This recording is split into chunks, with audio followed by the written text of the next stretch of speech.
पिछले साल गांव-गांव के जो अथॉरिटीज़ होते हैं, वांगहम्स यानी कि चीफ, जो गवर्नमेंट के डॉक्यूमेंट्स जैसे कि बर्थ एंड ट्राइब वगैरह बनाने में, पीआरसी वगैरह बनाने में सबसे पहले गांव के लेवल से अथॉरिटीज़ का साइन लिया जाता था, जैसे गांव बूढ़ा और चीफ, स्पेशली हमारे लोंगडिंग डिस्ट्रिक्ट का, जिसको हाल ही में गवर्नमेंट ऑफ अरुणाचल प्रदेश की तरफ से चीफ का सिग्नेचर अथॉरिटीज़ को हटा दिया गया था, जिसको लेकर बहुत बार चर्चा हुआ। आप सभी ने देखा होगा, मेरा चैनल में भी लाया था। सेरन में है वांचो नु मैं तेचा। नमस्कार, वांचो मेरा यूट्यूब चैनल पे आप सभी का स्वागत करते हैं। और आइए देखते हैं कानूबरी के MLA GD वांगसू ने विलेज अथॉरिटीज़ यानी कि गांगबूढ़ा, गांगबूरीज, चीफ, वांगहम्स लोगों को लेकर विधानसभा पे क्या क्या चर्चा किया है। Which is very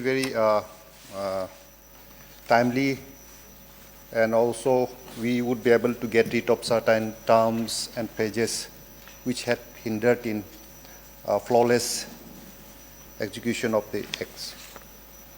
So इसमें ये जो बिल इंट्रोड्यूस किया है, इसमें प्राइमरीली दो इम्पोर्टेंट इम्पोर्टेंट चीज़ है आउट ऑफ 5 कि one is this to insert the definition of village authority and explanation under section 5 to include the institutions of head gaon bura, head gaon buri, gaon bura and gaon buri and the traditional village head under the ambit of village authority. ये number 1. Number 2 है आपका to make provisions for framing guidelines by the government for election, selection, appointment, powers, functions and meetings of the gaon bura, head gaon bura, head gaon buri, gaon bura and गाँवपुरी। सब इससे पहले मैं एक चीज़, ये हमारा जो गवर्नर ने जो एड्रेस किया था ऑन 6 मार्च को, उन्होंने इस हाउस को, इस सदन को एड्रेस किया था, उसको मैं हमारा ऑनरेबल गवर्नर को मैं कोट करना चाहता हूँ। It's a matter of pride for us that the honourable president noted the vibrant system of self governance and grassroot democracy which has existed in Arunachal Pradesh for centuries and which is being continued by the active participation of the people of the state in the modern democratic processes. तो मैं इसी को ही continue करते हुए मैं ये इस सदन में ये एक दो चीज़ मैं रखना चाहता हूँ। बहुत अच्छा बिल है, I support it, I fully support that bill, लेकिन एक दो चीज़ें मैं आपको बताना चाहता हूँ। So when we talk about this traditional, this thing, institutions, traditional, this thing, councils, I wish to inform you that I would like to suggest that we insert the word Wangham also in the bill. The reason why we should insert the Wangham or the Lowang or the name of the Khamti chiefs or other chiefs in that particular bill is that the chieftaincy is basically an insignia of the particular community, especially where their chieftainship is practiced, especially with regard to the Wancho traditional village system. Unlike those gaoburas or gaoburis or head gaoburas, whatever, who are basically being appointed by the government in the recent past after the inception of the administration in our region. The gaoburas and political interpreters, for example, were appointed just as a link between the public and the administration. They cannot be treated as the head of the village authority, especially in the regions where traditional chieftainship actually prevail, especially in the Wancho, Nokte and Khamti villages of the state. For example, the Wangham is the traditional institutions of the Wanchos, unlike those surname of any other clan or tribes. Therefore, the words chieftain should be inserted. I suggest that this may be inserted in the bill to authenticate the concept of village headman or the village authority, and also to avoid, I repeat it, to avoid conflict of opinion over the concept of village authority. Because Assam Frontier Regulation, Administration of Justice Act of 1945 empowers the traditional headman or the chief of the village in administering the frontier tracts or the provincial area. Hence, the Wanghams, for example, in Wanchos, and then Lowangs in Noktes and other chieftains of Singpos and Khamtis have carried forward the administration of their subjects even before the advent of the modern democratic and parliamentary form of government in this region. The traditional village council or the Ngowang, which is represented by the chief, is already included in Section 5 of this Act. But to be specific, Honorable Deputy Speaker, sir, but to be specific, unlike the traditional institutions which are represented by the Gaumburas or Gaumburis or head Gaumburas, it would be in the fitness of things to clearly insert the words chieftains of the Noctes and Wanchos in the Act, so that it is not generalized like other village council where there is no chieftainship system. The Assam Frontier Regulation Act 1945 in fact upholds the traditional headmen to administer and unadministered areas of our frontier tracts. The mode of selection, election, appointment, powers and function of village council of other tribes may be determined by the government as in Section 5, but the traditionally inherited chieftains are not appointed by the government. The chieftains of the Noctes, the Wanchos, as an exception, as a custodian of traditional council, I would suggest be inserted in the institution of village authority. This well-defined safeguard must be incorporated, especially for the tribes having traditional customary village council like Ngowang, where the Wangham is the de facto head of the village. The village authority, as per the present bill, has been generalized by the composition of head Gaumbura, Gaumburi as members, which may be, in fact, be misinterpreted if the particular word as chieftains is not mentioned in the Act. Because in areas where there is no traditional institutions or chieftain system, the government appointed Gaumburas or Gaumburis are basically recognized as the traditional village authority, which otherwise that may confuse the lawkeeper in future in terms if the term chief is not incorporated in the bill. And hence, therefore, I would suggest that the word chief should be particularly be incorporated so that in the long run that their confusion doesn't prevail while execution of this, while taking up any activities or execution of this particular thing. Second issue, as I have already told, that the purpose of this particular bill is with regard to this thing selection and this thing powers of the Gaumburas and Gaumburis. Honorable Deputy Speaker, sir, I just wanted to make a few points here, especially some of the previous speakers have already pointed out regarding the certain listing, maybe some shortcomings, whatever. Although I support this particular bill, but I just wanted to make few remarks here. That the customary code, village authorities in AFR 1945 was adopted mainly to form an alternative dispute resolution mechanism and to mainly assist the administration. It was, in fact, it was never a full-fledged judicial institution.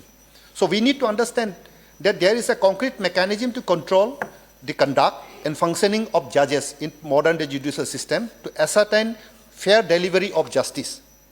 And this mechanism mostly comprises of qualification of judges, recruitment or appointment processes, conduct rules of judges, judicial ethics, control by higher judicial authorities on conduct and functioning of court based on established rules and principles.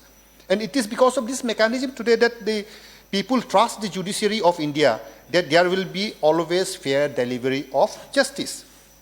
Now, in the context of the customary court, the main drawbacks are basically, the facts are that the most of the Gaumburas or village authorities are not educated and severely lacks in judicial knowledge. Therefore, it has become very difficult for them to reason and logically approach the matter, and ultimately they are more prone to be influenced by powerful people of the society or the village. And also, unlike the recruitment of JMFC, CJM and judges, there is no competitive examination or other effective procedures through which village authorities are appointed. And hence, it cannot be ascertained that the best people are given these jobs. And also, there is no conduct rules for the village authorities or Gaumburas, and there is no authority to impose the conduct rules on the villages. Since most of the village authorities are not educated and lacks in judicial knowledge, and it clearly indicates that there is a serious crisis of judicial ethics also. And lack of control of higher judicial authorities on conduct and functioning of customary laws. Since there is no control on the conduct and functioning of the village, on the conducts and functions of the village authorities, which will further encourage the village authorities or gaon buras to be biased also and get influence also at times. And therefore, if the power of the village authority and gaon buras are going to be enhanced, then there has to be an effective control mechanism which will ensure misuse of powers by the village authorities or gaon buras. The AFR 1985 and the Arunachal Pradesh Civil Courts Act 2021 has effective check and balance or control mechanism to ascertain misuse of powers by the village authority and gaon buras.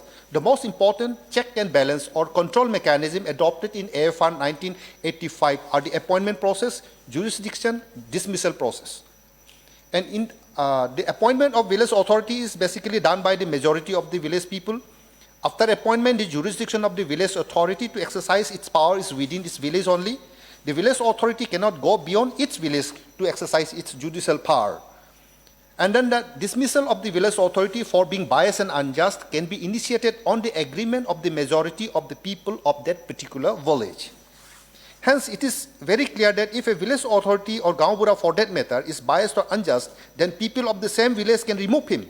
In this way, there is a control on village authority from misusing its power. But if the jurisdiction of the village authority is not confined within its village, and if the village authority is given the jurisdiction to exercise its judicial power beyond its own village, then he becomes immune to dismissal process. It is because of the village authority, because the village authority will misuse its power in other villages, and the people of the village will not be able to initiate dismissal of the village authority since he is from different village. In many parts of Arunachal Pradesh, administration and people misinterpreted the AFR 1845 and constituted different levels of customary courts, like village level, circle level, and district level, and therefore distorting AFR 1945 to even more extent. For every village level cases, all the village authorities of the nearby village form a group to take up the village level cases. Now the group of village authorities becomes immune to dismissal process because they are exercising judicial power beyond their given jurisdiction. And the people of the village cannot initiate the dismissal process. Hence, due to lack of such check and balance mechanism, and the village authorities in groups become reckless in exercising its judicial power, leading to injustice and unfairness. And then one more disadvantage to allow village authorities to go beyond its village jurisdiction is the expenses of travel to other villages. I'm talking about that expenses. And it is in this pretext that the group of authorities, village authorities, gaon buras or gaon buris, they start charging high amount of fees, which in certain places it may be called as Urgoni or Melua, or in many other parts of Arunachal Pradesh. In fact, this I hope is prevalent. And hence it becomes very costly affair for the poor people and leads to clear corruption. And therefore it is very clear that the village authorities or gaon buras do not easily get influenced, and hence the check and balance and control mechanism should be designed in such a manner that even after getting influenced, the village authorities or gaon buras should be compelled to deliver a fair judgment on any given particular case. And therefore the following provisions I would like to suggest that may be included in the bill, that the only educated people with fair knowledge of law and Indian Constitution should be eligible for village authority or gaon bura. The consent of the majority of the village should be taken for appointment of village authority or gaon bura. Jurisdiction of village authority, gaon buras should be strictly within its village only, jurisdiction only. And then this institution should be strictly prohibited from exercising its power beyond its village, and if he is found to do so, then he should be dismissed. There should be control on conduct and functioning of customary court by higher judicial authorities, which shall also address the complaints of misconduct against the village authorities. These judicial authorities should also be responsible for appointment and dismissal of village authorities. And a clear liberty should be given to both the parties to opt for trial at regular judicial court in place of village level customary court or district level customary court if he or she feels that the village authority shall be biased and unfair in this particular case. And also it is extremely contradictory that the judges of junior division civil court is given jurisdiction of civil suits up to 10 lakhs only, whereas an uneducated village authority with no legal knowledge are given a jurisdiction of civil suits of unlimited amount. It is also well understood that there are different kinds of established laws and acts for different kinds of offenses and suits, and hence it is practically futile to let an ignorant village authority to judge the case who do not even know the underlying laws and acts as prevalent. Therefore, the consent of both the parties must be taken in order to try a case at village customary court or district customary court. And also restriction on presidents and general secretaries of Gaon Bura Association. We have ample ample of these presidents secretaries in Arunachal Pradesh. And now what happens if district level customary court is made legal, then the president and general secretary of the Gaon Bura Association of the district should be restrained from participating in any case at district level customary court, as they could easily influence the decision of the cases. So these are my few, why I support this particular bill, but these are my few observations which I would like to make. At the same time, I would like to bring to the notice of this august house that in Tirap Changlang Longding district, we have this mention of Gaon Bura, Gaon Buri, Head Gaon Bura, Buri, and all these things. But unfortunately, we feel that the institution of Gaon Buras is very, very important. But at the same time, we also feel that the participation of these women in these institutions is missing, because we are yet to have a single Gaon Buri in Tirap Changlang Longding district. And this I hope the House would take note of. And with these few distinct observations, and also with these suggestions that the traditional village system would be a very, very vague term unless we identify that institutions called the Wanghams or the Lowangs or such other names in that particular bill. Otherwise, it may be an impediment in the long run, especially while administering in the villages. With these few observations, I conclude. Thank you so much, Deputy Speaker, sir, for bringing this. इस video के ऊपर आपके मन में क्या राय है, हर कोई comment section पे लिखे।